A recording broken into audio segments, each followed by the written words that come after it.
Հիմնադիր խորհրդարանում այսօր կլոր սեղան քննարկում էր կազմակերպվել քաղաքական ուժերի քաղաքացիական նախաձեռնությունների ներկայացուցիչների հետ ընդդեմ սահմանադրական փոփոխությունների։ Հիմնադիր խորհրդարանի նախագահ Գարեգին Չուկազյանի գնահատմամբ սա առիթ է միավորվելու սահմանադրականության գաղափարի վերականգնման շուրջ։ Իշխող ռեժիմը բնականաբար հասկանալով, որ հաջորդ ցիկլի ժամանակ ընտրությունների ինքը շատ ավելի բարդություններ է ունենալու, փորձում է չեզոքացնել, հնարավորինս քչացնել այն վտանգը, որը առաջանում է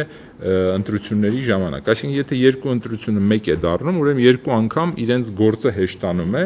Գարեգին Չուկազյանը սահմանադրական փոփոխությունների արդյունքում կանխատեսում է նաև միակուսակցական համակարգերին բնորոշ քաղաքական ճգնաժամ եւ կուսակցության ներսում ձևավորվող պայքար, ինչը բնորոշ է ավտորիտար երկրներին։ Ժառանգություն կուսակցության փոխնախագահ Արմեն Մարտիրոսյանը անդրադարձավ ընտրությունների թվի նվազեցմանը։ Ժողովրդավարությունը նաև ենթադրում է հնարավորինս լայն ընտրական մասնակցություն գործընթացներ։ Այս պարագայում, եթե մենք ուշադիր նայում ենք, տեսնում ենք, որ բացառապես երկու ընտրություն է տեղի ունենալու։ Մեկ պարլամենտական ընտրություն է տեղի ունենալու եւ մեկ էլ ավականու,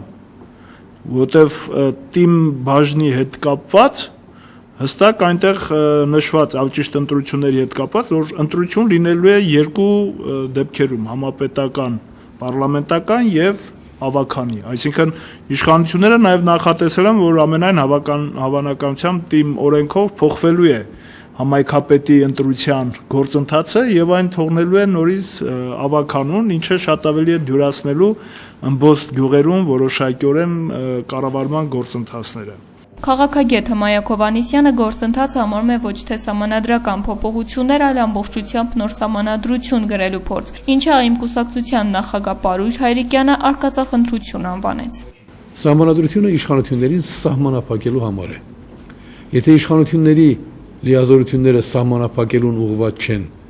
փոփոխությունները եւ ժողովրդի քաղաքացիների իրավունքները ընդլայնելուն միտված չեն, ապա այնտեղ քննարկելու ոչինչ չկա։